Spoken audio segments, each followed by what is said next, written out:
14, peut-être, je sais plus, 14 ou 15, en tout cas on est la nuit du jeudi mai, donc 14 ou 15, je sais plus. Donc simplement, j'aimerais commencer un petit quelque chose. Alors, avant de commencer, j'aimerais dire une chose, préciser une chose, commenter une chose, un phénomène qui est celui de l'Internet. En quoi l'Internet a changé notre rapport à nous-mêmes et le rapport qu'on a par rapport, je sais pas, par rapport à notre devenir, étant entendu que dans la vie, on passait par des phases, on pouvait, je sais pas, quelqu'un qui était incroyant dans un domaine peut changer changer de, comment dire, de changer d'opinion et voilà, accéder à la croyance. Alors, simplement, mais ça prenait du temps.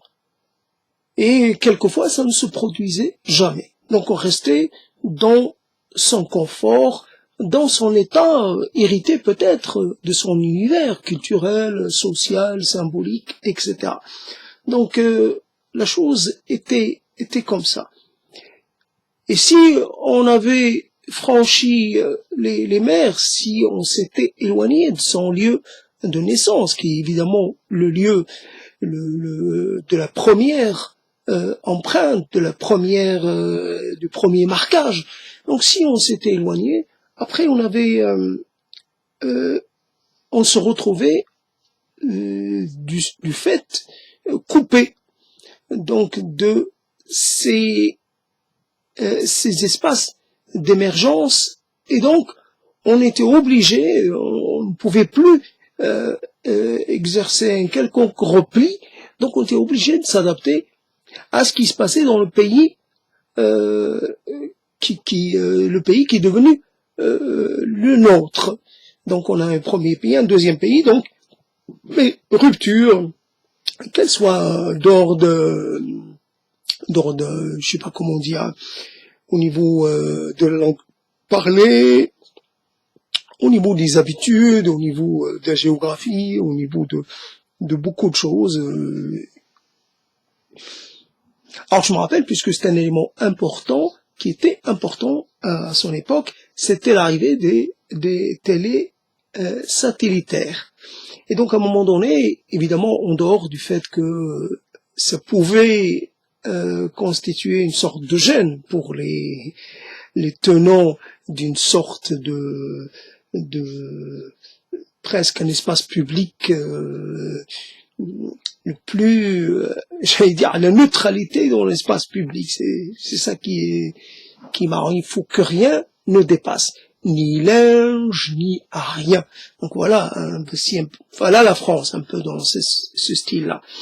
Donc, et puis, il y a peut-être des dispositions nationales ou locales, puis il y a la tolérance ou l'intolérance des syndics, etc. Là, donc, avoir une antenne satellite, c'était problématique en tout état de cause. Donc, dans l'administration de l'époque, je sais pas quelle administration il s'agissait, mais il y avait une sorte de questionnement. On disait que cette chose-là allait, d'une certaine façon, arrêter l'intégration ou l'assimilation au choix, et que c'était donc un élément exogène, un élément parasite. Voilà, ça venait, c'était malvenu. Voilà, donc l'antenne satellitaire, et donc évidemment les chaînes satellitaires faisaient irruption et donc créaient du désordre dans ce qui était depuis toujours soumis à un ordre. Moi, quand je suis devenu français, d'une certaine façon, puisque tout à l'heure j'entends quelqu'un parler de renaissance, quelqu'un d'égyptien, un juif égyptien qui arrive en France et qui dit je suis j'ai connu une deuxième naissance. C'est un peu exagéré, donc c'est n'importe quoi, mais on peut dire que, en arrivant en France, je sais pas, je suis pas devenu français parce que j'étais en partie français puisque la culture française était présente. Donc, ce n'est pas, je découvrais pas la France comme ça, puisque par exemple pour quelqu'un né en Égypte, un Égyptien, oui, il y a la culture anglaise, puis il y a d'autres choses. Mais en Afrique du Nord, la France, c'est la personne qui vit avec vous, je sais pas, au quotidien.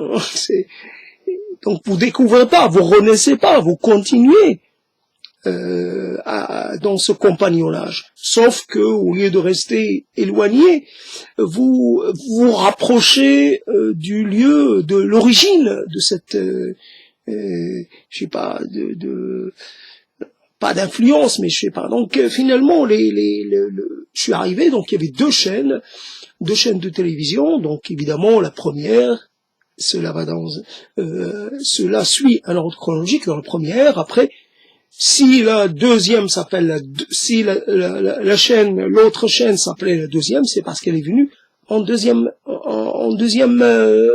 comment dire, en deuxième place, après la première. La première, c'est pas appelée la première parce qu'elle aimait, mais parce qu'elle était celle qui a ouvert le chemin. Donc la première, puis la seconde, puis on a eu la troisième qui était une télévision un peu régionale, mais aussi une télévision dans laquelle il n'y avait pas de publicité.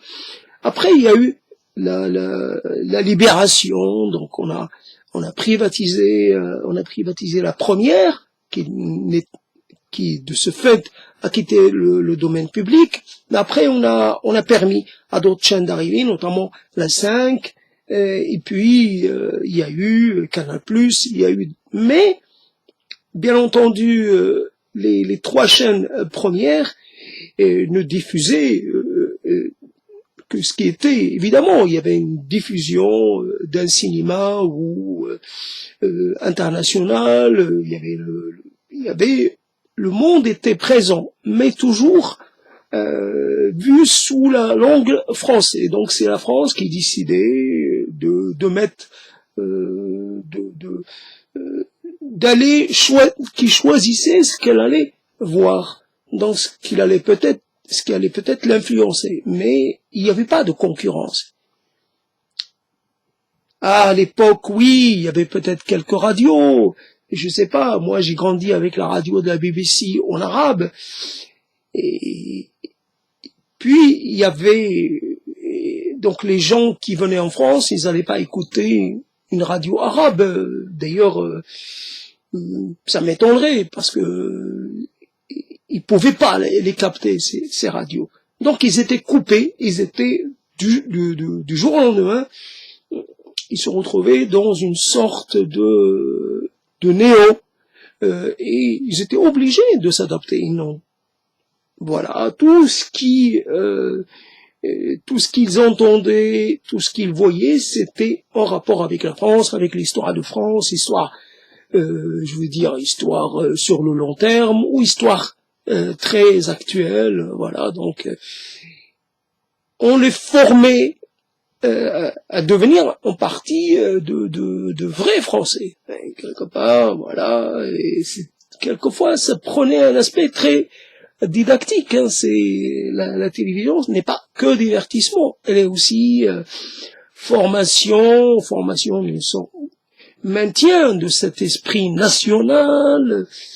Évidemment, si les gens, il y avait, par exemple, pour le domaine de la chanson, mais tout le monde, finalement, chantait les mêmes chansons, et tout le monde écoutait ou riait aux mêmes blagues des humoristes, par exemple, en vogue, à un moment. Tout cela change, évidemment, en fonction, mais ça reste français, un esprit bien, on pourrait dire franchouillard un peu. Donc au niveau de l'humour, donc c'est vraiment au niveau de la chanson, bien sûr, il y a la chanson anglaise, américaine, etc.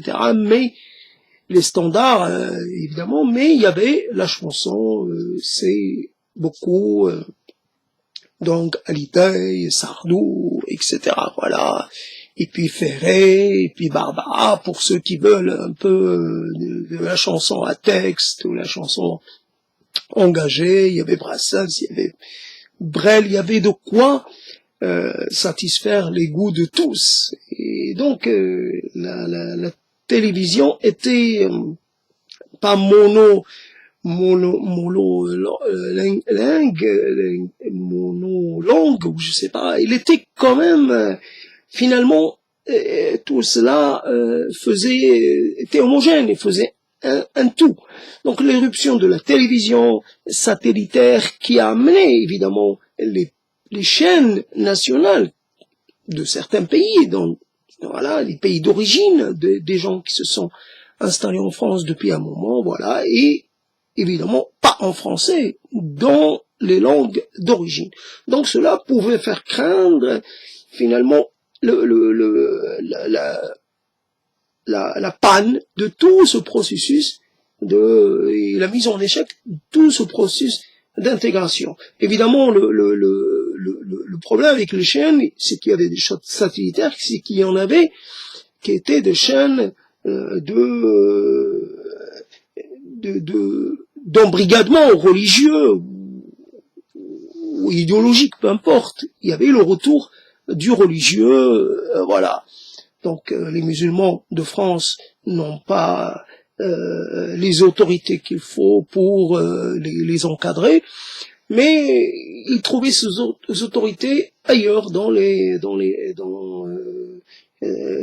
chaînes, dans les programmes des chaînes satellitaires, qu'elles soient fondamentalement à caractère de non pas de propagande, mais à caractère prosélyte, religieux, caractère enfin, un comportement prosélytique ou prosélyte.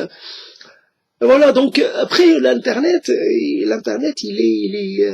c'est comment dire, c'est une bombe à fragmentation, mais alors ça n'arrête jamais de se fragmenter.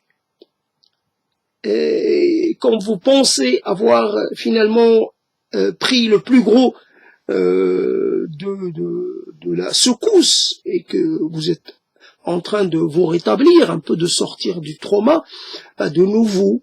Donc la création, la fixation d'une sorte de rupture, mais seulement la rupture comme dans les phénomènes de pourrissement de quelque chose, il y a l'éclatement. Alors on n'a pas une communauté, par exemple, africaine du Nord, on a une communauté africaine du Nord qui est divisée selon l'origine des gens qui la composent. Voilà, les Marocains, les machins, etc.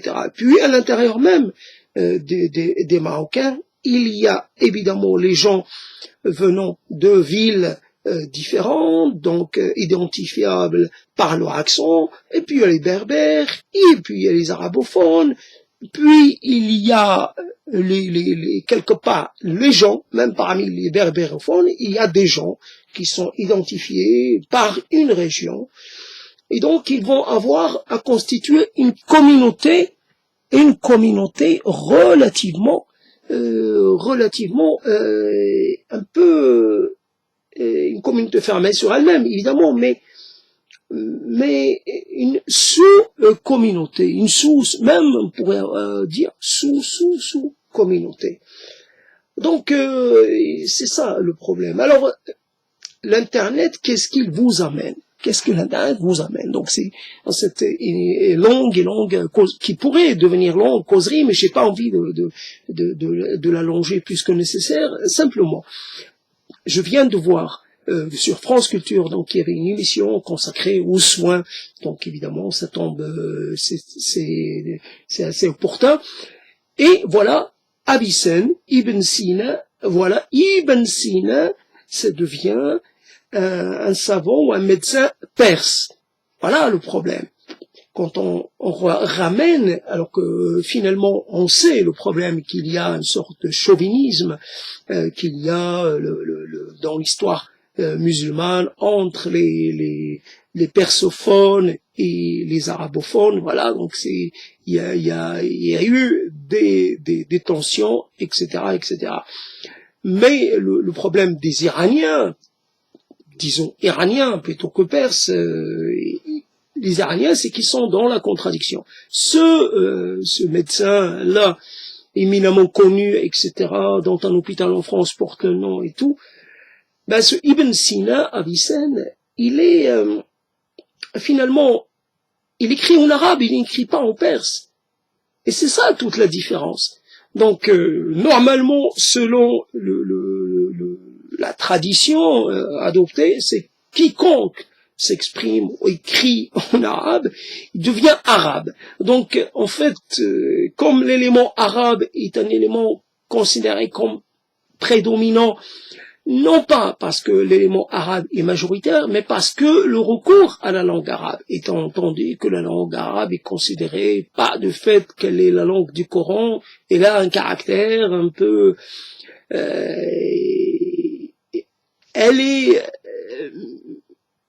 est mise en avant, c'est s'ajouter une qualité supplémentaire que de parler arabe. Et puis, évidemment... l'arabe littéral, c'est plus une langue savante qu'une langue des gens au quotidien. Évidemment, c'est la langue d'une région spéciale de l'Arabie, et ça c'est évident. Et puis après, d'autres langues existaient déjà au sein de l'Arabie, et puis, etc., etc. Donc finalement, dire que ce médecin n'est pas... À la rigueur, on enlève l'épithète arabe et on dit musulman, médecin musulman. Donc la question, puisque il a vu la lumière, puisque finalement l'islam était considéré comme une seule et même communauté, et que finalement la région de naissance ou de formation n'était pas importante. Un des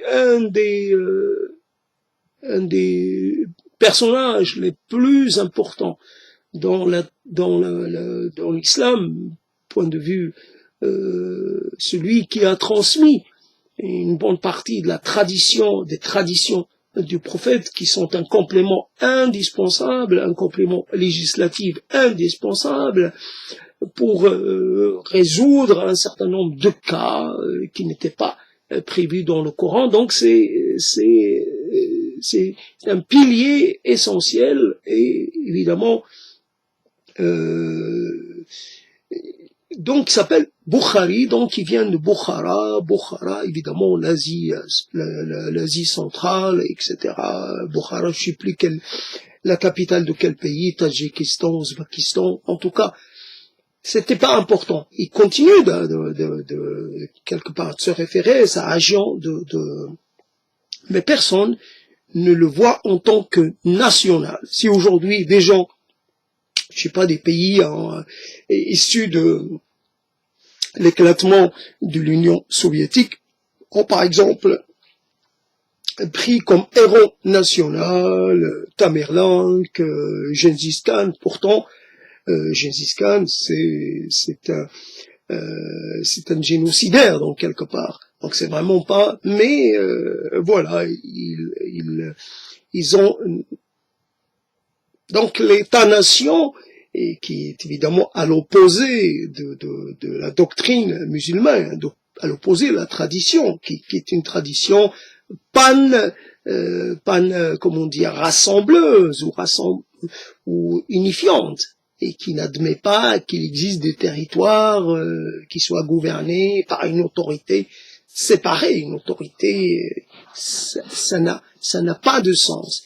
La communauté musulmane est une communauté unie autour évidemment des mêmes principes, et donc elle doit être gouvernée par une seule et même autorité. Il n'y a pas besoin de multiplier les autorités.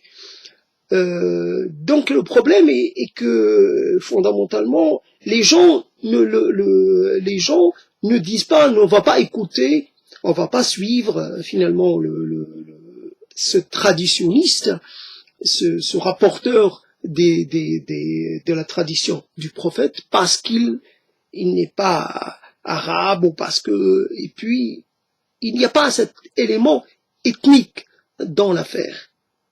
Et même si évidemment l'ethnicité devait jouer, mais on fait comme si en ce moment. Donc hier, voilà donc des questions qui reviennent, parce qu'on est alimenté par des informations. S'il n'y avait pas les informations, ben ces questions-là, ben je les aurais complètement ignorées. Je me serais plus focalisé sur des questions, je sais pas,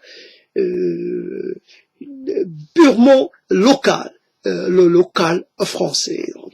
Et donc je me retrouve, comme je me suis retrouvé, suite à un partage sur un réseau social de quelqu'un qui accuse le monde arabo-musulman d'être un monde génocidaire. Voilà donc la question. La question du génocide, donc, qui est une question assez compliquée, puisque par exemple si on l'applique au Rwanda, c'est, je ne sais pas s'il y avait réellement une différence physique entre les gens qui se réclamaient d'un groupement ou d'un autre.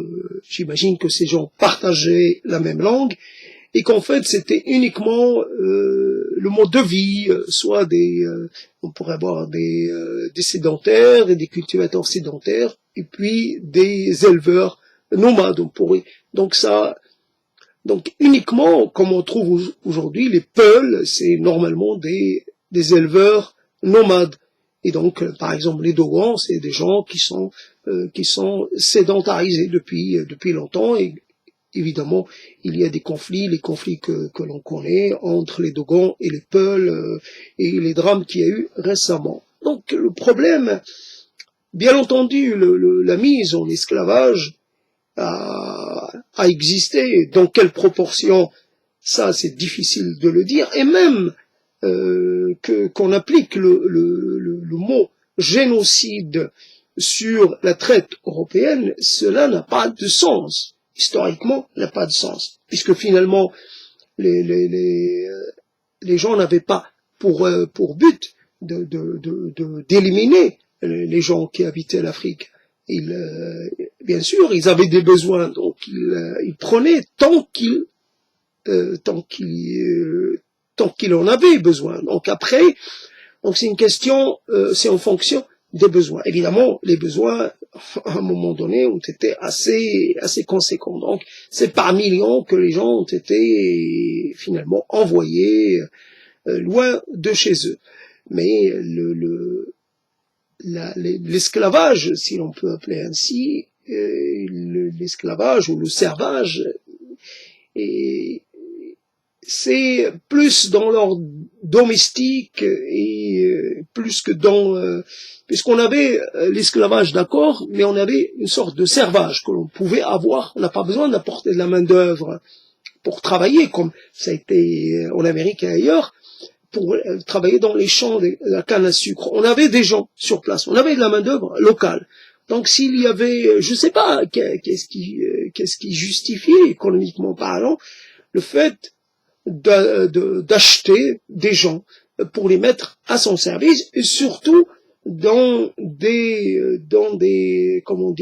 emplois domestiques à l'intérieur de la maison du maître. Alors, je comprends, il y a par exemple au Maroc, finalement, une garde, la garde royale ou la garde impériale, qui était composée d'esclaves. D'ailleurs, ça continue, la garde continue de jouer ce rôle-là. Et je sais pas, il y a des choses énormes, dramatiques, mais fondamentalement, souvent il y a des gens qui jouent la victime, mais ils n'ont pas été victimes, eux. C'est d'autres personnes. Est-ce que moi, je vais intenter un procès à la France, parce que la France, ben, je sais pas, à un moment donné, mon père a été mis en prison et je vais dire, je veux des compensations, je sais pas quoi, je veux des... Non, je vais pas le faire. La France qui a fait ça, ben, elle n'existe plus. Les gens qui ont fait ça, la politique, etc., tout a changé. Donc symboliquement, on peut symboliquement dire, ben, quelque part, c'était difficile. Il y avait des actions un peu de répression, voilà, et des gens ont payé cher leur opposition à une puissance étrangère, quoi, voilà. Même si au Maroc c'était pas tout à fait très clair, puisque la présence française était là, en tout cas officiellement, pour appuyer le gouvernement, pour soutenir le gouvernement du sultan, du sultan, plutôt qu'autre chose. Il y avait le maintien d'une comme une sorte de partage. Voilà, il y avait une sorte de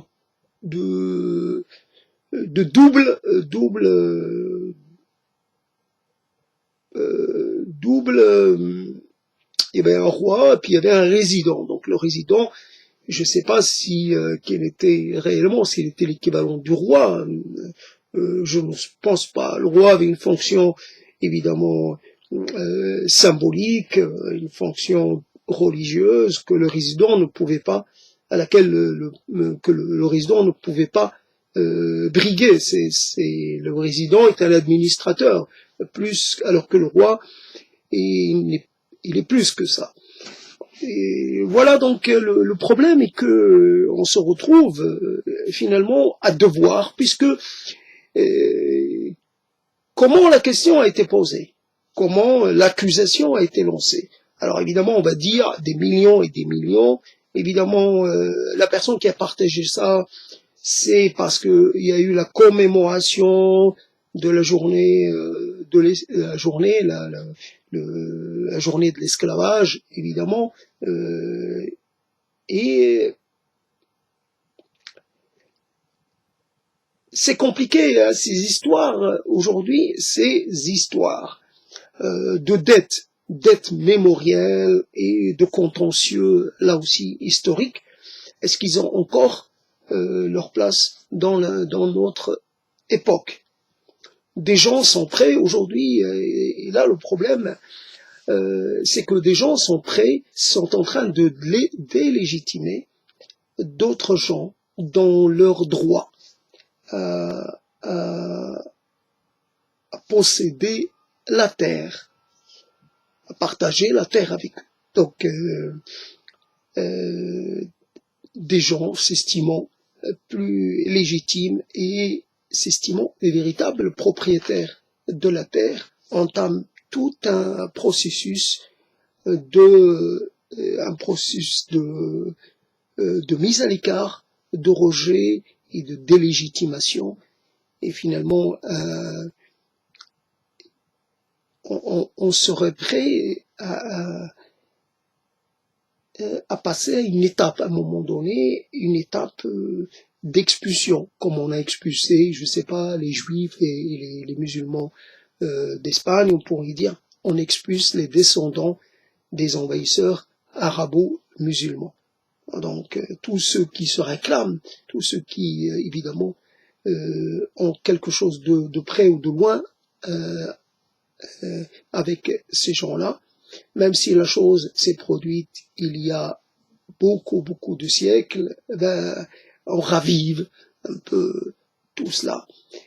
Et évidemment, on se sent totalement dans son droit et on commence une lente, un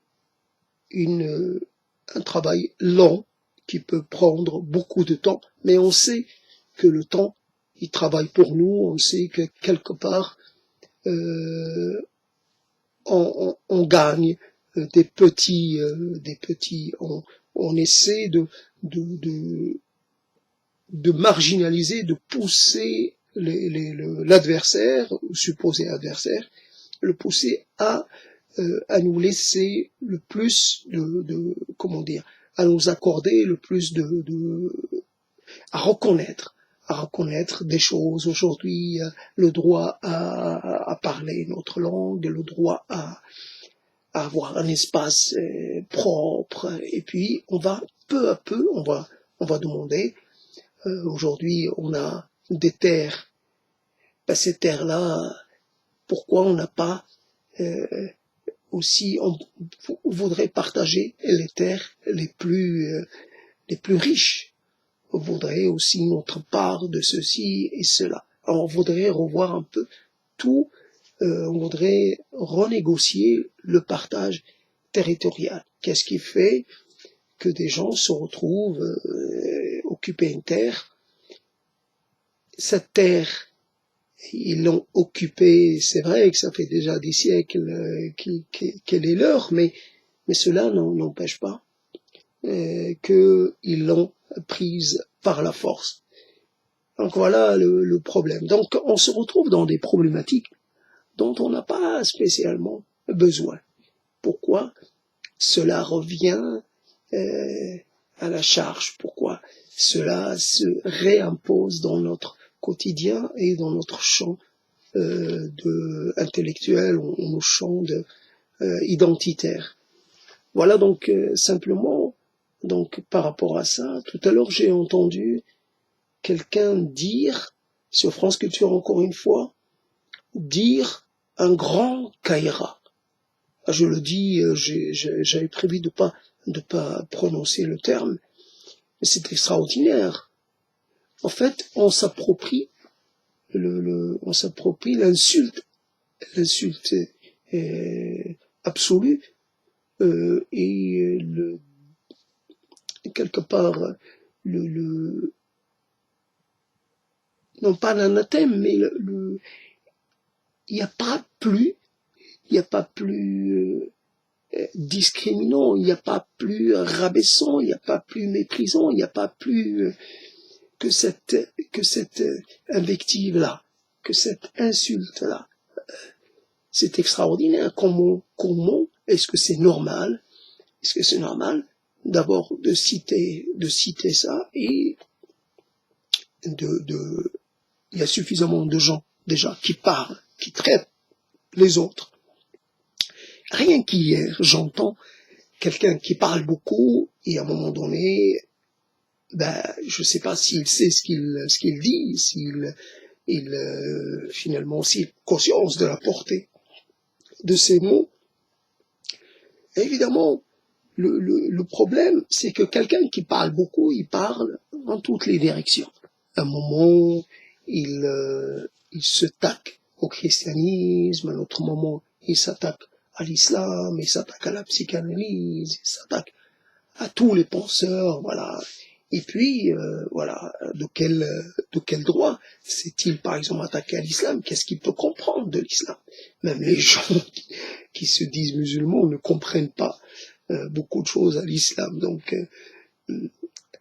et après, le problème est que il dit quelque chose par rapport à cet état d'urgence sanitaire et à ce confinement. Il dit les zones de non-droit sont restées des zones de non-droit. Évidemment, quand on a fait un choix politique, et que ce choix implique que l'on parle ainsi, que l'on catégorise ainsi, il n'y a pas de problème. A priori, c'est vrai que c'est il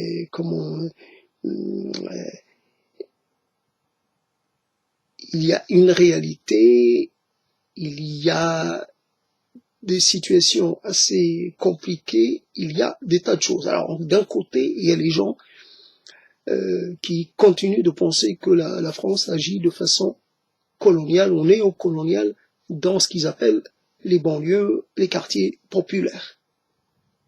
c'est une chose, alors évidemment, c'est une chose que qu'on a du mal à accepter. C'est un raccourci, c'est de l'anachronisme,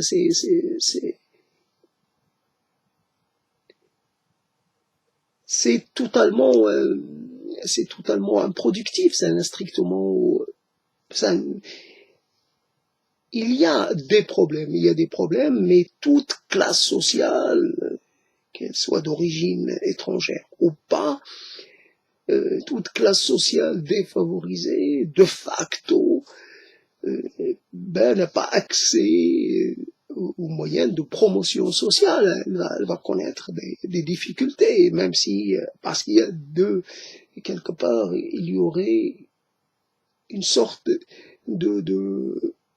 elle est foncièrement dans l'inégalité.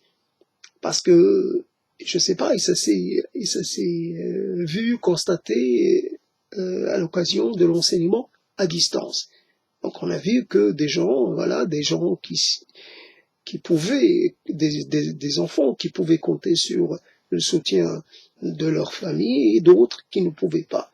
Donc ça a ajouté à l'inégalité qui préexistait à la crise actuelle.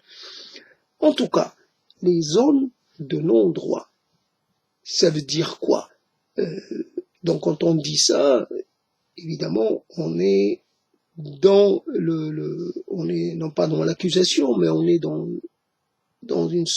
un appel à plus de contrôle, à plus de sévérité, à plus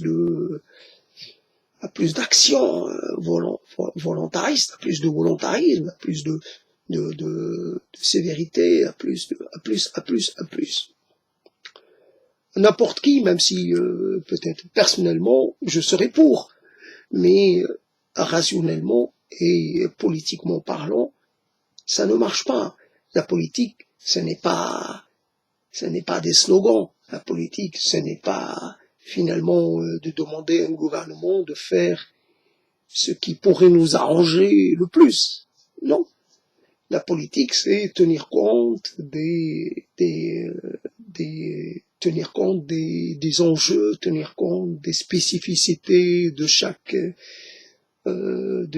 situation, essayer de trouver comment gérer des éléments a priori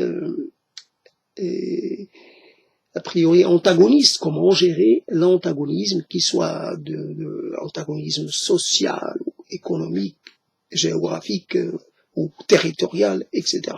Comment gérer le rapport entre le centre et la périphérie, entre les zones urbaines et les zones rurales.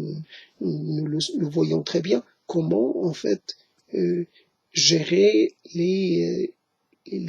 comment trouver les moyens de répondre aux désirs de chacun. Finalement, donner un peu, mais prendre de quelque part pour répartir sans trop prendre, et veiller à aplanir comment dire, pas les inégalités, mais quand il y a un trop grand déséquilibre, essayer de l'atténuer. Voilà, le gouvernement, il y a des temporalités différentes, il y a des temporalités presque immédiates, puis il y a la temporalité de long terme. Et là, il y a beaucoup de choses qui ont été faites, mais ça ne suffit pas. Ça ne suffit pas, et on voit ce problème de ce qu'on appelle la banlieue partout. Partout les banlieues, partout il y a un problème de maintien de l'ordre. C'est pas un problème spécifique à certains lieux. Le maintien de l'ordre, c'est la fonction c'est presque la première fonction d'un État, mais surtout la fonction la plus, comment dire, partout il faut essayer de ménager le chou et la chèvre, toujours essayer de ménager des intérêts qui pourraient être des intérêts divergents. Des gens veulent dormir, mais en même temps, il y a des gens qui veulent faire la fête.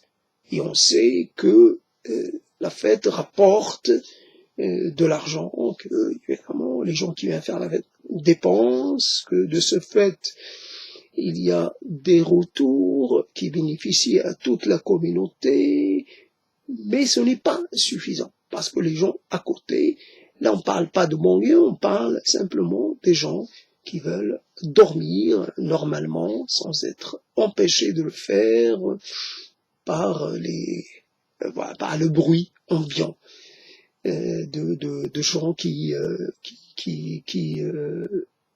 passent une partie de leur soirée à parler fort, à rire, et à festiver. Donc le truc c'est que oui, c'est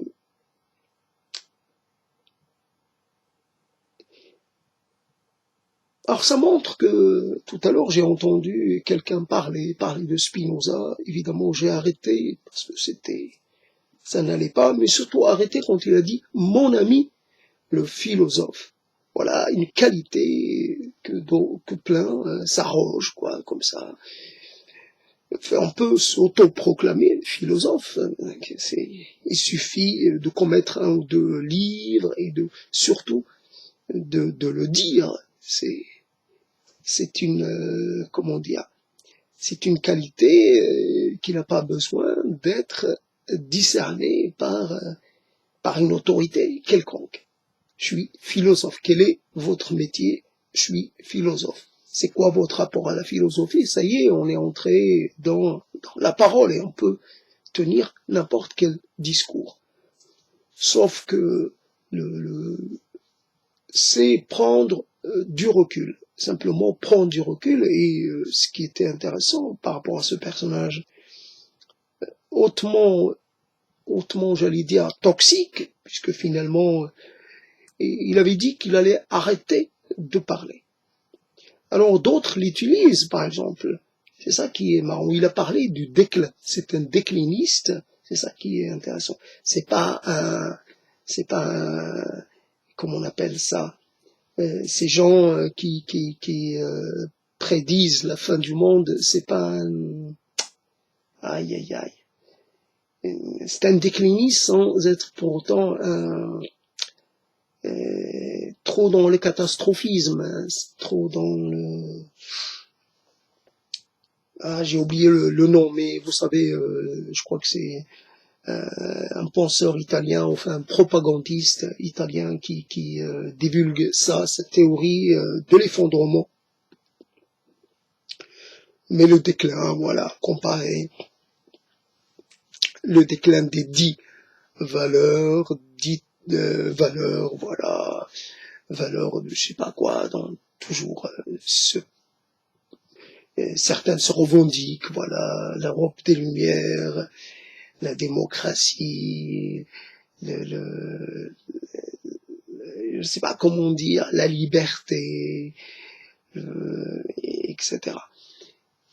Et évidemment, par opposition à d'autres qui, eux, donc le déclin, c'est parce que, évidemment, le déclin, quand on décline, c'est parce que, d'une certaine façon, on serait atteint par une sorte de perte de motivation et on n'a plus le désir, on n'a plus le désir de se maintenir, le désir de croquer la vie, on n'a plus envie de combattre, on est devenu des défaitistes et les autres vont profiter de cet affaiblissement et donc on décline parce qu'on ne croit plus en nos valeurs, parce qu'on les défend plus avec avec la force qu'il faut. Voilà, c'est ça le déclinisme. Alors, donc voilà donc quelqu'un qui parle un peu dans tous les sens et certains l'utilisent pour dire bah, ils trouvent dans sa parole, puisqu'elle est protéiforme, ils trouvent de quoi les renforcer dans leurs convictions. Des musulmans qui trouvent, qui le citent, parce que justement, ils parlent de la chute de l'Occident. Mais ces musulmans, ils sont toujours, finalement, dans ce rêve qu'ils veulent voir. Eux, c'est l'Occident, c'est le christianisme, comme si l'Occident était encore chrétien. Ils en sont encore à cette opposition religion contre religion, légitimité, je sais pas quoi, spirituelle contre légitimité spirituelle. Alors, toi tu es infidèle, bah, toi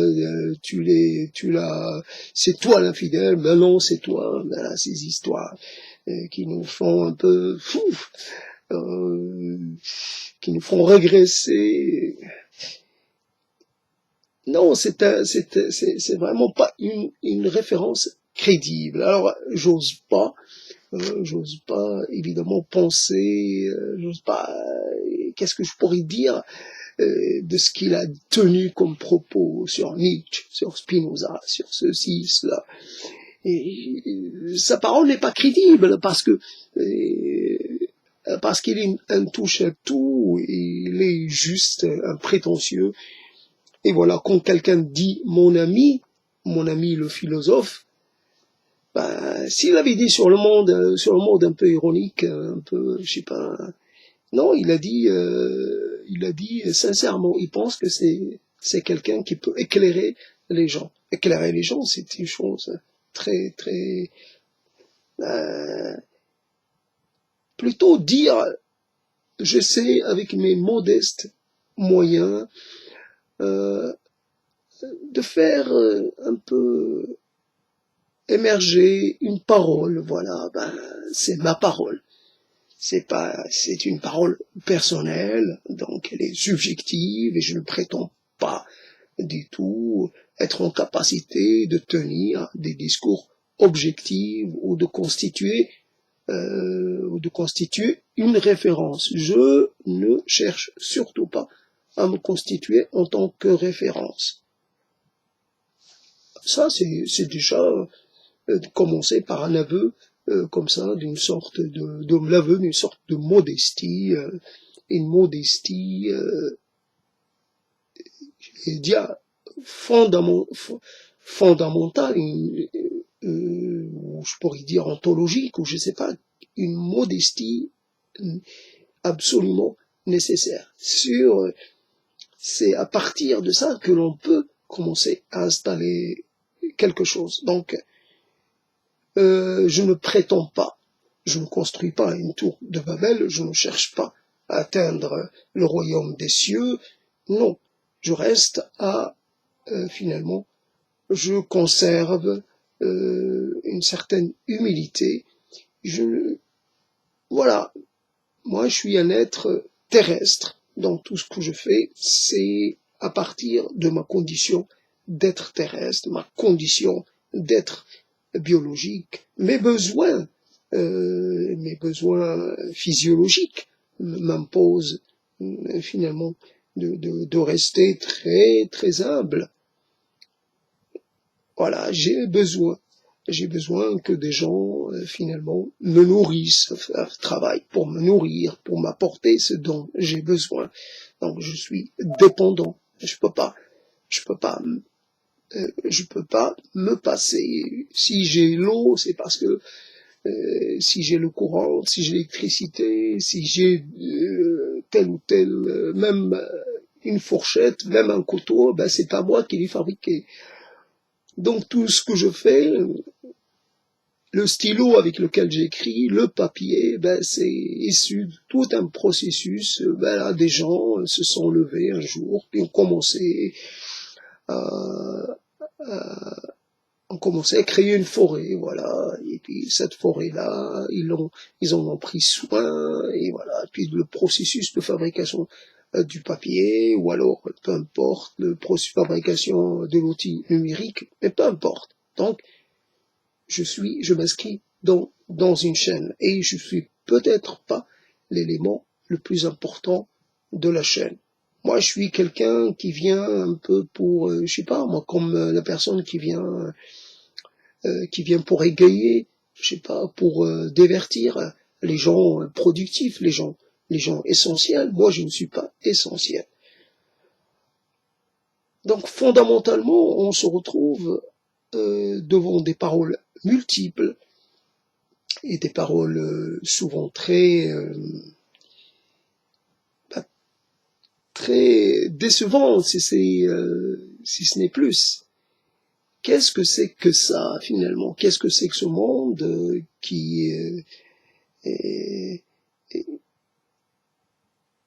qui fait place, là, c'est un monde égalitaire. Toutes les paroles aujourd'hui ont finalement droit à être visibles, à être audibles.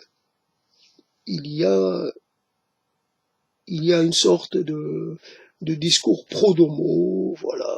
Je défends ma singularité, je défends mon individualité, je défends mon droit à dire ceci ou à cela. Il n'y a plus de pensée collective, il n'y a plus de dessin collectif. C'est soi et avant tout soi-même, soi-même et le monde, il peut crever, y a pas, ça ne me fera rien. Moi, je veux d'abord me réaliser. Donc la parole, je sais pas, je voulais juste, j'ai été, j'en sais rien, je sais pas comment on pourra sortir de cet enfermement. J'essaie juste de dire, voilà, les éléments qui constituent un peu notre patrimoine et nos références sont des éléments qui se sont accumulés. Alors évidemment, tout le monde a contribué. Tout le monde a contribué et on est redevable à tous ces gens.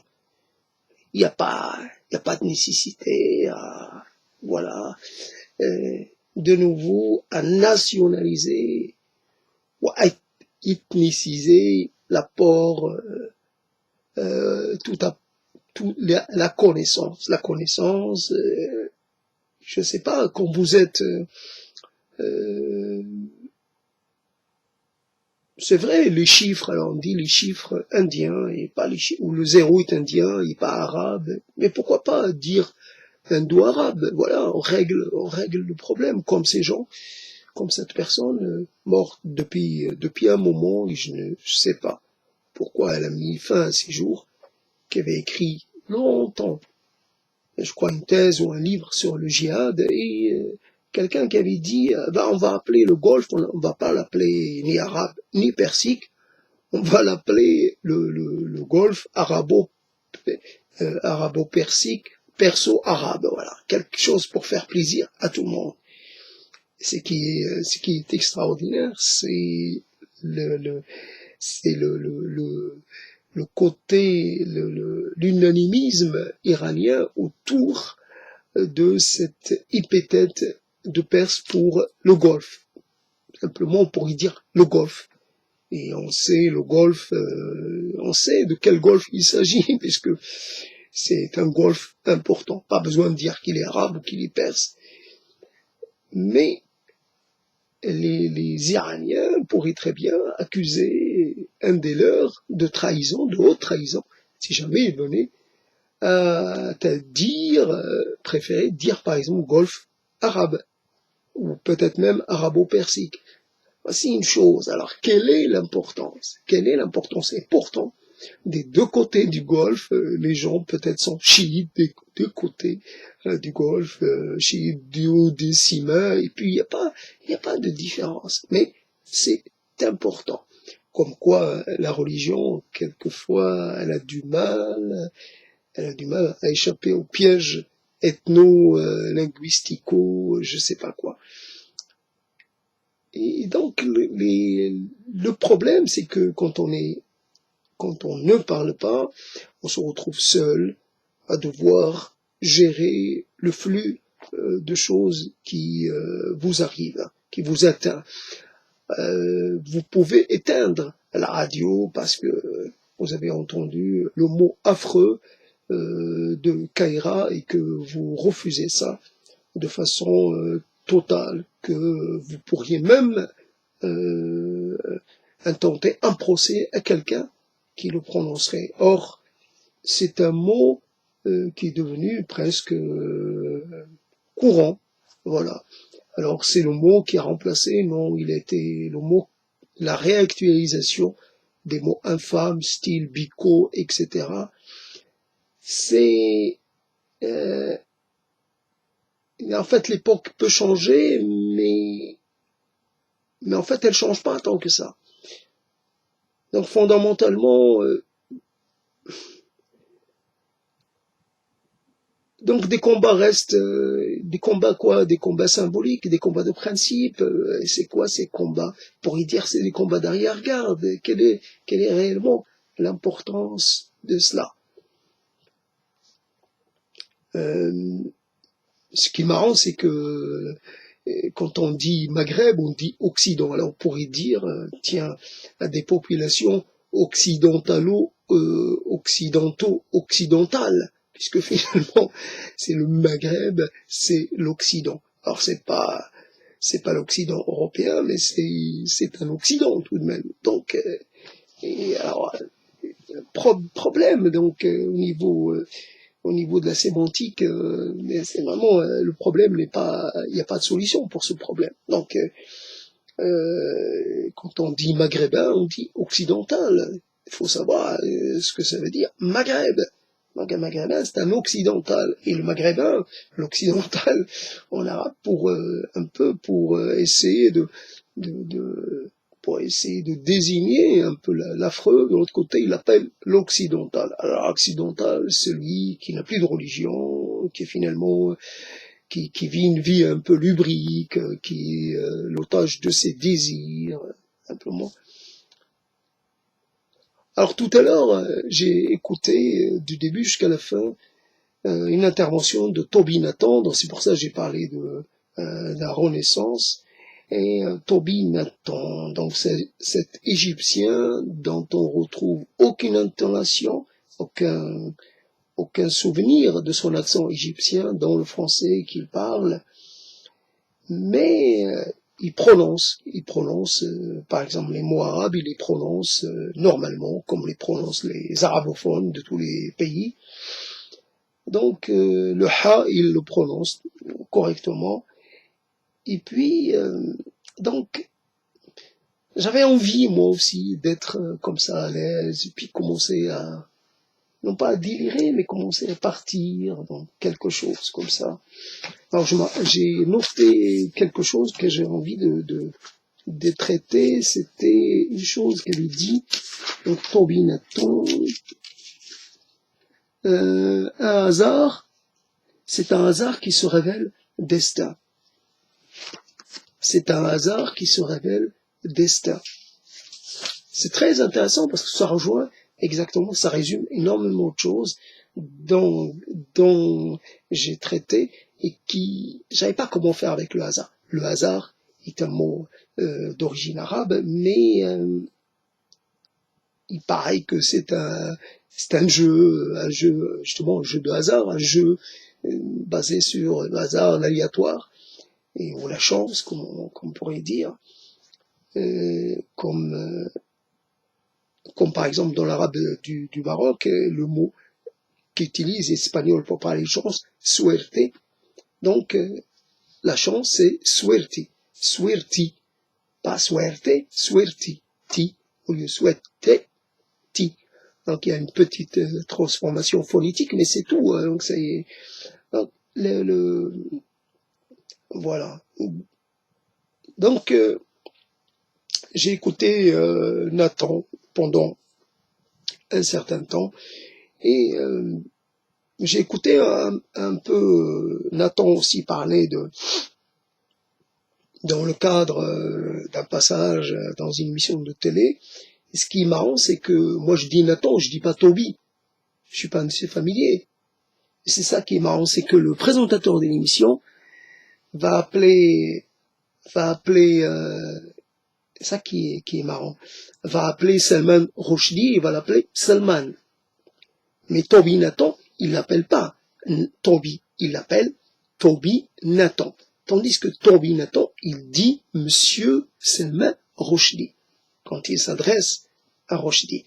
Et puis, quelqu'un qui a parlé, qui avait un accent un peu anglais ou je sais pas quoi, a dit Monsieur Toby. Bon, il a ajouté, il a précédé Toby par un monsieur. Mais quand un journaliste, un animateur, et comme ça s'adresse familièrement à quelqu'un, parce que là, il ne s'agit pas d'un arabe, il s'agit d'un indien. Donc, mais on confond, parce que peut-être basané un peu, quelques traits orientaux, je sais pas. Tout, quand on sait le nationalisme hindou, oulala, oulala, oulala, 1 milliard et quelques d'hindous, alors si on ajoute les Pakistanais et tous ces gens-là, sont considérés comme, sont pas dignes d'être respectés. Et j'ai entendu, voilà, et quelqu'un, souvent cette histoire de respect, parce que tout cela, c'est essayer de rendre justice, de se rendre justice peut-être à soi-même, et rendre justice peut-être à un nombre de gens assez important. En tout cas, quelqu'un, rapidement, le nom disparaît, et donc c'est Malik, j'ai entendu Malik. Au début, c'était le nom, le prénom et le nom, et bien finalement, on enlève le nom. Pourquoi? Parce que c'est quelqu'un d'origine non européenne. Pourquoi? Les journalistes, entre eux, c'est une tradition, ils s'appellent par leur prénom. Ça, c'est réservé à une profession. Mais après, en dehors de ça, il n'y a pas à être familier comme ça. Il manquerait plus que l'on tutoie. Et c'est arrivé à des gens, d'ailleurs, j'ai pas compris, puisque un humoriste, un peu militant là aussi par ailleurs, militant de la cause des gens un peu discriminés, et certaines pourraient dire, et c'est pas mal trouvé, racisé. Voilà, il disait, il s'est retrouvé avec un Buckner, un incroyable sinistre personnage, et vraiment un discriminateur, et comme il y en a peu, heureusement, il y en a peu, j'espère qu'il n'y en a pas beaucoup comme lui. Et donc le problème, c'est des gens qui sont toujours là, on pourrait dire, mais ils ont ce dédain ou ce mépris de classe. Ce mépris, ils l'auraient aussi, c'est pas une histoire c'est pas un comportement néocolonial, ils ont le mépris pour le peuple, tout simplement. Alors, peuple, dans toutes ses composantes. On pourrait dire ça un peu rapidement, pardon, c'est rapide, donc c'est pas exactement, je fais un peu je fais un peu non pas dans l'amalgame, mais dans le compressé. Voilà. Donc, finalement, ils ont un tel mépris qu'ils n'accordent aucun crédit à une parole contestataire, à une parole autre.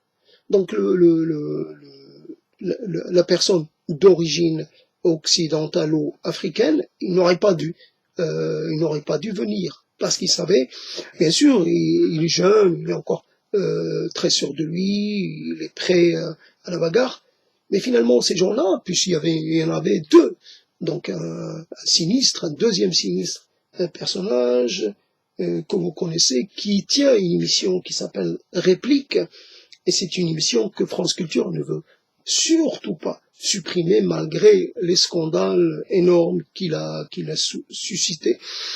Mais il faut croire qu'il a l'intelligence de ne pas de faire de cette émission une sorte d'espace à part. Il est une sorte de passeur, il ne s'énerve pas, il n'est pas dans l'anathème, etc. Il fait dialoguer des gens de façon très civilisée, voilà. Donc des gens qui ont des divergences sur une question choisie, voilà.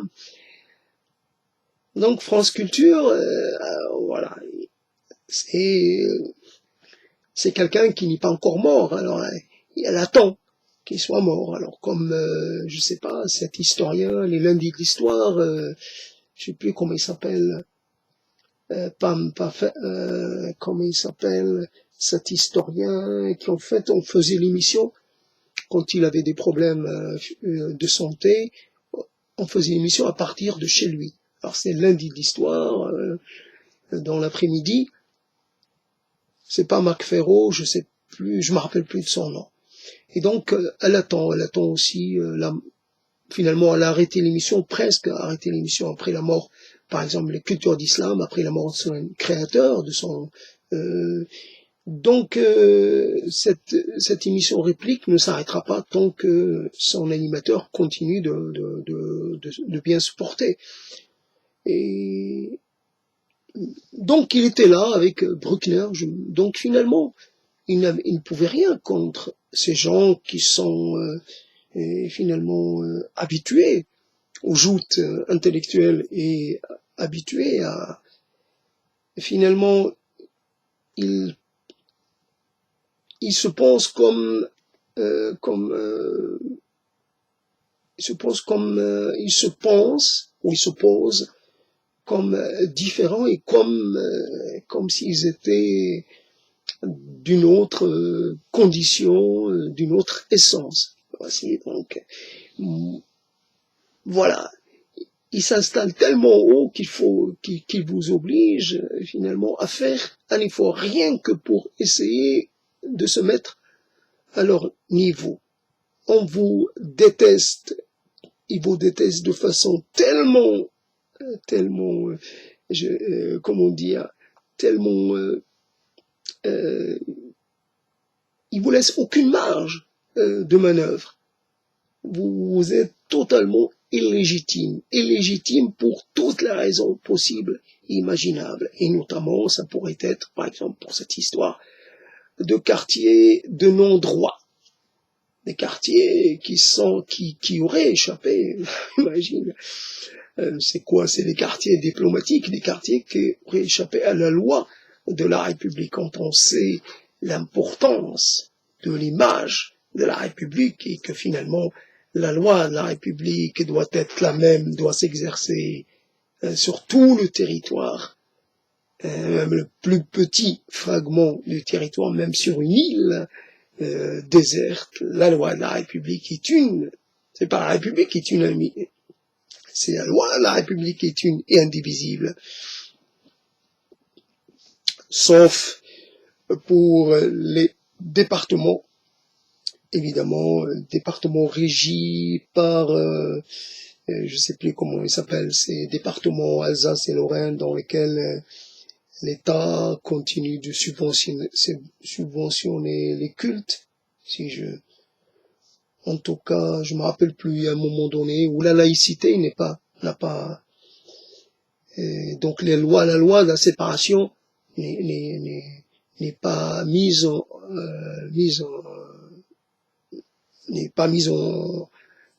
œuvre. La loi de la séparation ne s'exerce pas. Bon, j'avais quelques idées sur ça, mais j'ai oublié, donc je me rappelle même plus de cette loi. Donc le nom que porte cette loi, mais c'est pas important. Je devrais arrêter d'ailleurs. Simplement, on est. Alors, cette prise de parole pourrait un peu s'intégrer dans la thématique générale de l'égarement. En fait, on ne sait pas. Comme pour cette histoire de l'islam, en fait, finalement, l'islam n'a pas d'autorité centrale, même s'il y en a un peu, mais finalement, l'islam sunnite n'a pas, et que n'importe qui peut se proclamer autorité de référence et commencer à instituer des choses ou à interdire des choses. Donc le problème, c'est qu'on n'a pas de référent, finalement, un référent auquel on pourrait se vers lequel on pourrait se retourner si jamais on est dans la difficulté par rapport à une chose ou à une autre.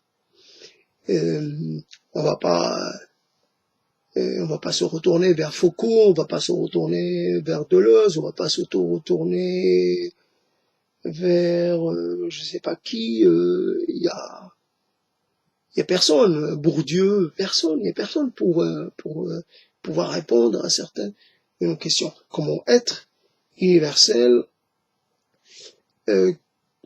quand cela est presque impossible? Comment se réclamer de l'universel à chaque moment et à chaque finalement expiration? Je suis universel, je suis de l'universel, je suis de l'universel, je suis contre le particulier, je suis contre le national, je suis contre l'exclusivisme, je suis contre les identités morcelantes, je suis contre je suis contre l'enfermement, je suis contre la réduction, je suis contre l'appartenance étriquée, je suis contre l'ethnicisme, je suis contre, je pourrais même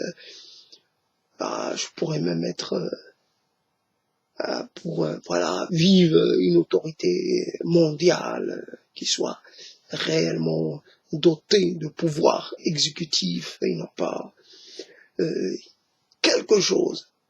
Voilà. Le territoire sur lequel vous êtes, c'est votre territoire.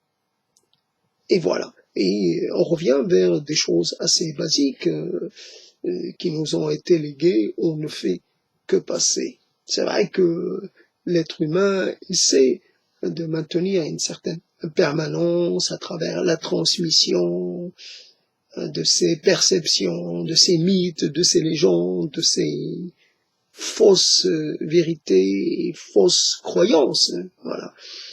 Et souvent le mythe, c'est proche un peu c'est proche de, comment dire, de la chose, c'est proche, ça a des éléments de fiction. Vous avez une idée de vos origines qui est idéalisée, qui est fictivisée. Voilà. C'est beaucoup c'est beaucoup de la fiction. Il n'a rien à voir avec la réalité et comme un peu l'ancêtre, comme on ferait d'un ancêtre un peu rendu presque figure légendaire, alors qu'en fait il a toujours et qui n'avait rien d'exceptionnel, mais aujourd'hui, avec le temps, on lui fait dire des choses qu'il n'a jamais dites, qu'il n'aurait jamais pu dire. Un peu comme la figure du Bouddha, évidemment. Le Bouddha, sûrement, ce n'était que quelqu'un d'ordinaire. Mais après, évidemment, je ne sais pas à quelles circonstances ont fait qu'il est devenu une référence, et une référence presque universelle. Ah, évidemment, comme pour le prophète de l'islam, alors on a dû faire dire des choses, des tonnes de choses à l'éveillé, et comme on a c'est ça le problème. Donc la réalité est finalement le devenir la réalité qui se transforme avec le temps et qui devient de plus en plus comment dire, qui s'éloigne de ses origines parce qu'elle est reprise par d'autres. Quand on voit ce qu'est le bouddhisme, par exemple thaïlandais, au birman, etc., un bouddhisme mêlé peut-être de chamanisme, mêlé de sorte je sais pas, une sorte de presque des pratiques magico, et c'est le bouddhisme sûrement pas c'est normalement pas de la magie ou de la comment on appelle ça, le fait d'être j'ai oublié le terme, encore un terme que j'ai oublié, qu'en fait d'avoir un rapport presque comment dire, c'est des rituels qui, voilà, on suit un rituel pour bénéficier de la chance, une chance dans tel ou tel projet. Voilà, on devient, je sais plus comment on appelle ça, j'ai oublié. Donc c'est des rituels qui j'en sais rien. Voilà, la réponse est sûrement que ça n'a rien à voir avec. Alors, et je trouve pas le terme. Je suis désolé pour moi parce que je réussis pas à réveiller ce terme que j'avais que j'avais en moi. En tout cas, je m'arrête là puisque j'ai poussé un peu. Et je sais pas où je vais, comme j'imagine d'autres ne savent pas où ils vont. Euh, on doit se poser des questions tout de même. Et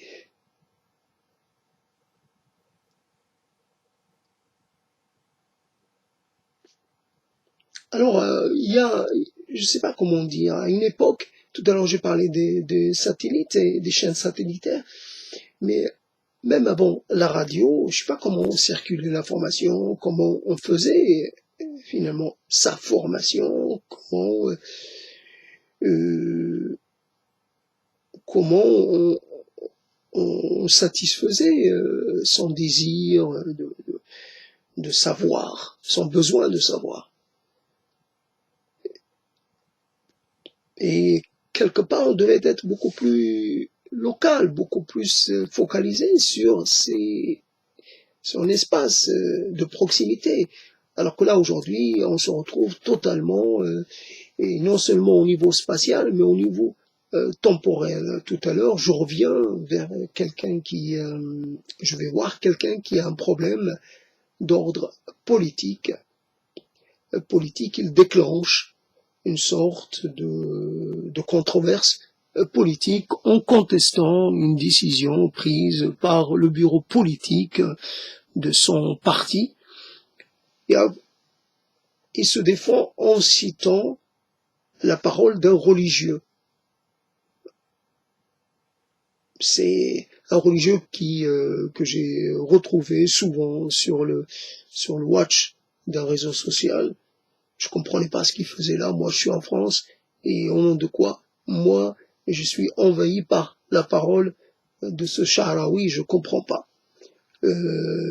J'ai rien à voir avec ce personnage, même s'il il est pas vraiment vieux. Il est mort dans le siècle passé, mais ce n'est pas une autorité qui m'intéresse.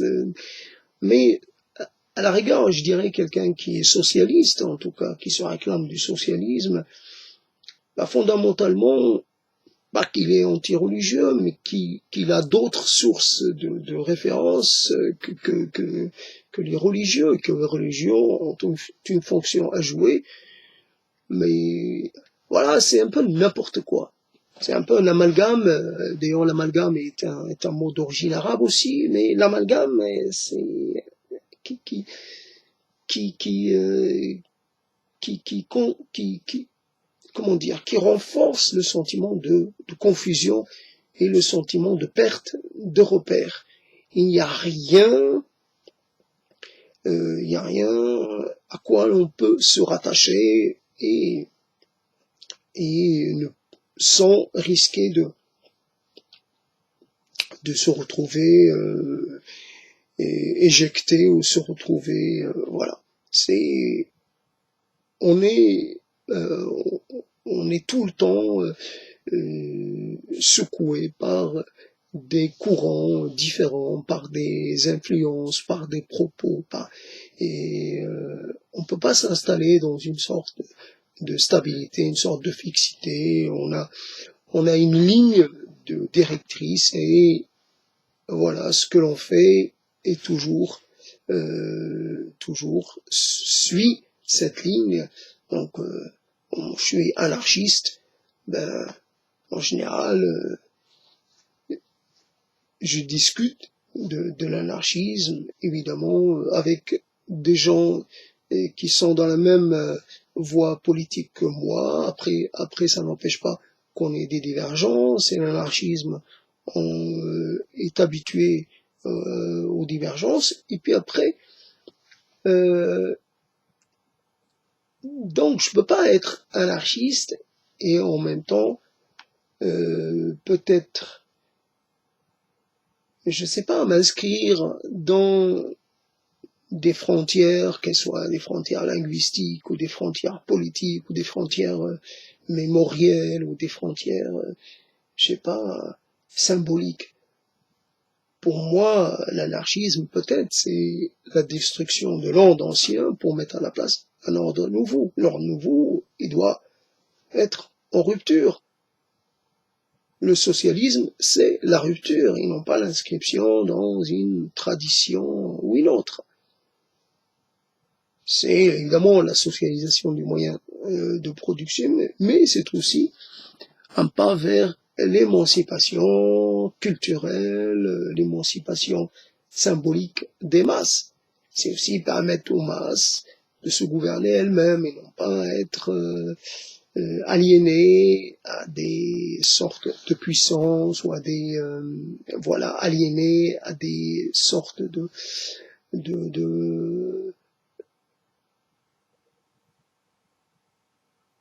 aliénés à des credos, à des dogmes qui la maintiennent dans le servage, là, pour le cas. Et pourtant, voilà, le socialisme, voilà, c'est un pas vers la liberté, un pas fait vers l'auto-gouvernement, un pas vers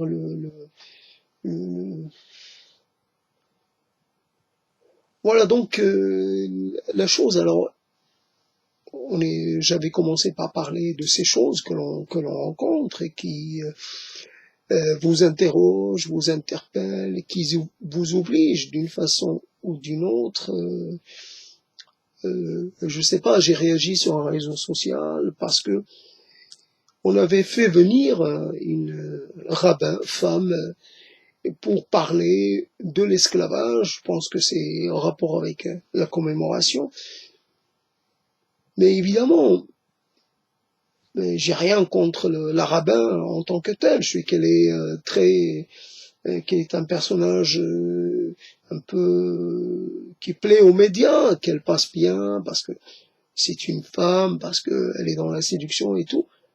Mais je vois pas pourquoi le CNRS va me mettre la photo de cette femme, et par 3 fois. Des fois, elle est vraiment photoshopée, etc. Et d'autres fois, elle est un peu plus dans le réel de ce qu'elle est. Mais je vois pas. Donc, pour moi, la religion, c'est un ensemble de mythes, voilà, qui se sont ajoutés, et la sortie de l'Égypte, il n'y a pas plus mythe que ça, il n'y a pas plus mythifié que ça. Peut-être la sortie et peut-être que l'esclavage des fils d'Israël est peut-être une fiction. Obligatoirement, il y a quelque chose, il y a des preuves historiques qui contredisent ce récit. Que finalement, il n'y avait peut-être pas d'esclavage en Égypte tout court. Il y avait du servage peut-être. L'esclavage, peut-être pas. Puis obligatoirement, même si il y avait quelque chose de ce type, dès que ça intègre le domaine religieux, dès que ça commence à devenir de la foi, de l'ordre de la foi, de l'ordre du dogme, de l'ordre de la croyance, comme les gens qui finalement sont adeptes des religions et de cette croyance qu'il faut faire payer les autres pour les crimes commis vis-à-vis de leurs ancêtres qui ne sont pas les leurs, évidemment. Simplement, l'histoire nous apprend que ce qui s'est passé en Afrique, c'est que il y avait évidemment une société humaine est une société, jamais une société idéale. Donc obligatoirement, il y a de l'asservissement. les sociétés antiques, c'est des gens qui servissent d'autres gens, même les sociétés pas tellement antiques, mais dans certains pays, il y avait de l'antique encore. Même à l'époque contemporaine, il y avait des coutumes. Donc, en Mauritanie, il y avait encore des coutumes à l'époque actuelle, et ça continuait d'ailleurs d'exister. Voilà, il y avait un esclavage, je veux dire, là encore, domestique. Voilà, des gens qui sont au service des, pour le cas de ce clerc de peau. Des gens, évidemment, qui servent les clercs de peau et ils sont foncés de peau. Là, c'est une sorte de binarité très claire, très évidente. Et ça, il faut le dénoncer, même si, évidemment, des lois ont été prises, mais on sait que la loi ne fait pas tout. Mais après, c'est actuel. Après, c'est vrai, ce qui s'est passé, par exemple, en Libye, donc c'est aussi la thèse de ces gens qui parlent du monde arabo-musulman comme un monde esclavagiste et génocidaire. Bah, ce qui s'est passé en Libye, c'est pas seulement la mise en captivité, c'est des gens parce qu'ils seraient de peau foncée, mais c'est la mise en captivité de tous, n'importe qui. Et n'importe qui va essayer de profiter de ces gens, voilà, que ce soit des gens venus du Maroc, venus d'ailleurs, et il y a des comportements, voilà, indignes, ça se passe en Libye, ça s'est passé au Sinaï il n'y a pas très longtemps, il y a des comportements, il y a des gens qui vivent du chantage, voilà, ils font du chantage aux familles des gens euh, il est possible qu'il y ait, on peut régler alors tout ce qui est en fait finalement procès, même procès posthume. Souvent, s'il y a reconnaissance, il y a demande de compensation, demande comment on appelle ça en termes juridiques.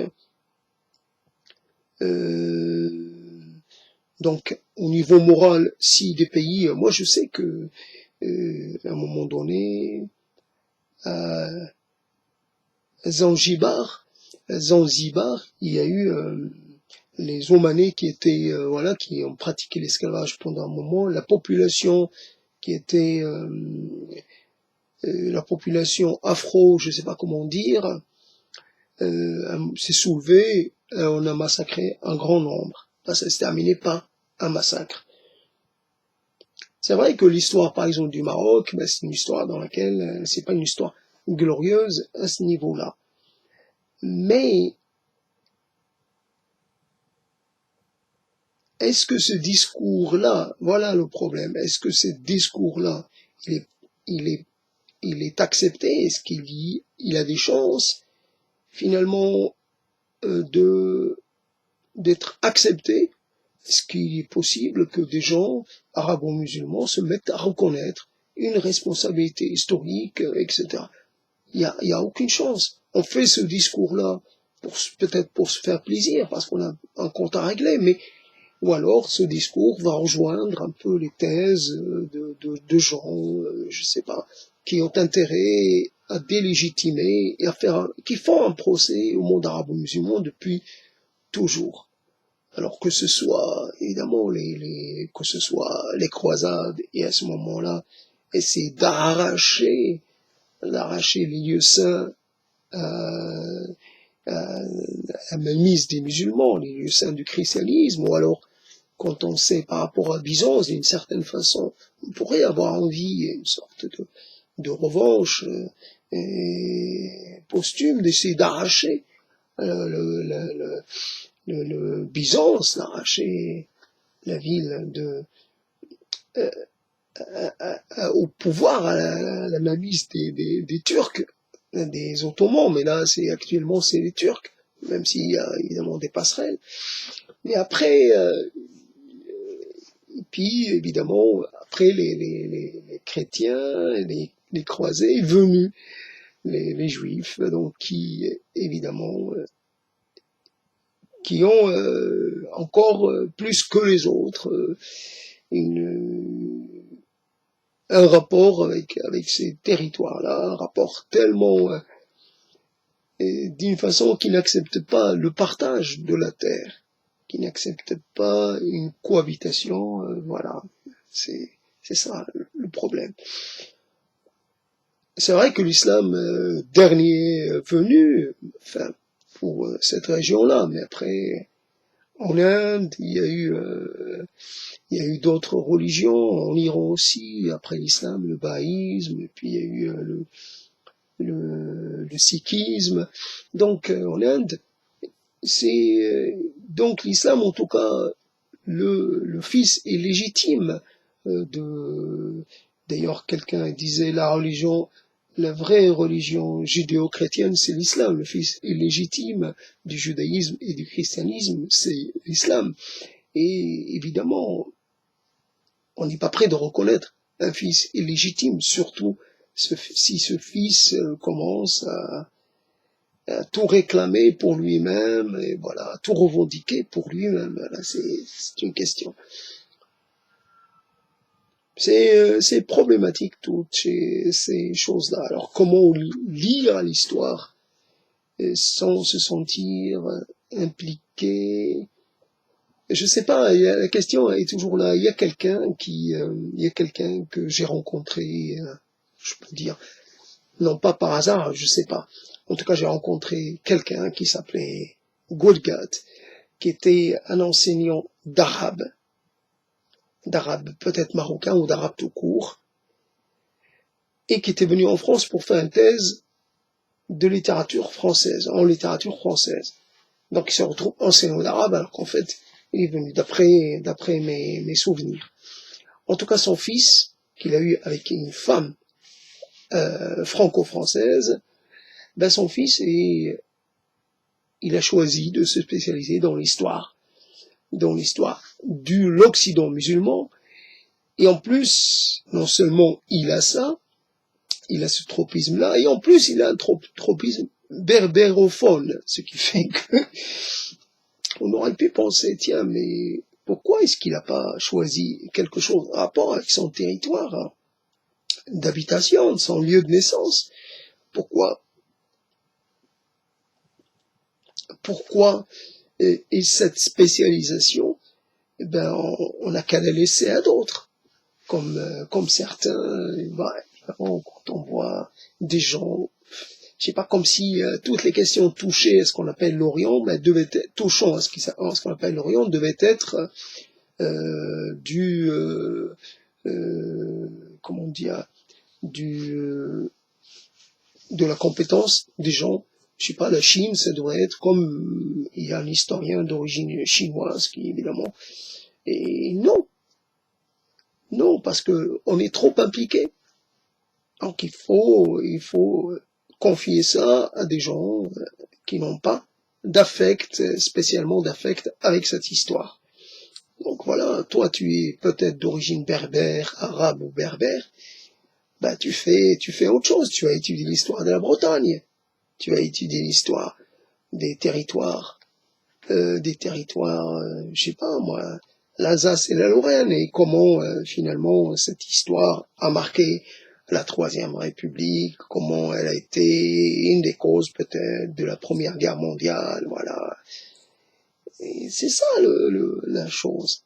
Étudier peut-être, je sais pas, s'intéresser à ce qui a fondé la France dans son récit historique favori, voilà, comment les Gaulois, c'est quoi les Gaulois, c'est quoi les Gallo-Romains, y a-t-il une différence?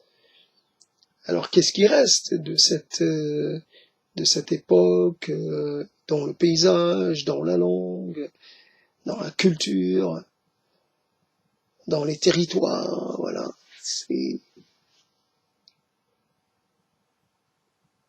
Alors qu'est-ce qui fait que, en fait, on fait ce que l'on fait? Qu'est-ce qui fait que l'on préfère certaines choses ou qu'on s'oriente vers certaines choses plutôt que vers d'autres? Qu'est-ce qui fait que l'on est un peu en contradiction avec ce qu'on vit au quotidien. Au quotidien, je voudrais, je sais pas, avoir peut-être un centième d'intérêt pour mon pays d'émergence, mais 99% de mon temps, je voudrais le consacrer à mon pays, voilà, à ce pays-là. Peut-être je pourrais déborder sur l'Europe, je sais pas, commencer à m'intéresser au rapport entre la France et l'Espagne, etc. M'intéresser à la problématique des régions en Espagne, faire un travail comparatif, en comparant par exemple les revendications nationalistes corse et catalanes, ou bretonne et catalane, voir un peu ce que ça peut donner, finalement, l'existence d'un plurilinguisme, etc. Est-ce que ça constitue un danger? Est-ce qu'il y a, etc. Donc là encore, la République, une indivisible, et un peu se retrouve un peu, un tout petit peu menacée dans sa doctrine, dans une de ses doctrines fondatrices, c'est-à-dire une sorte d'homogénéité, une sorte d'unité, voilà. Le peuple français est composé des Français. Alors, il n'y a pas de Bretons, il n'y a pas de... C'est un seul et même pays. Voilà, c'est la République, et la République, elle ne reconnaît aucune nation, aucune communauté, aucun peuple, elle ne reconnaît qu'un peuple. C'est le peuple souverain, le peuple français, le peuple, etc. etc. Aussi, donc, je suis arrivé à 1h30 et quelques. Bon, c'est bizarre comme truc. Je voulais revenir un peu vers des choses un peu plus concrètes que de parler de moi-même. Après, j'avais des choses que je voulais parler, dont je voulais parler, que je voulais placer en même temps, mais bon, je les ai un peu oubliés. Je les traiterai dans une autre prise de parole concernant un peu le communautarisme en France et considéré du point de vue des langues et du point de vue d'une sorte de fragmentation des populations, fragmentation qui n'est pas peut-être, qui de fait ils n'ont pas une fragmentation volontaire, mais qui s'impose aux gens. Les gens se fragmentent parce qu'ils ne peuvent pas faire autrement. Les gens s'organisent autour d'un fonctionnement communautaire, alors qu'en fait peut-être c'était pas peut-être pas leur intention première. En tout cas, donc j'ai fini cette prise de parole qui est un peu particulière. C'est comme ça a évolué. Je me retrouve à avoir parlé autant de temps que Toby Nathan qui a parlé que j'ai suivi pendant. Lui, il suivait un plan. Donc, quelque part, moi, le plan se faisait au fur et à mesure. Et c'est comme ça que naissent les paroles, et c'est comme ça qu'elles meurent, c'est comme ça qu'elles s'achèvent. À bientôt, donc, dans une autre prise de parole.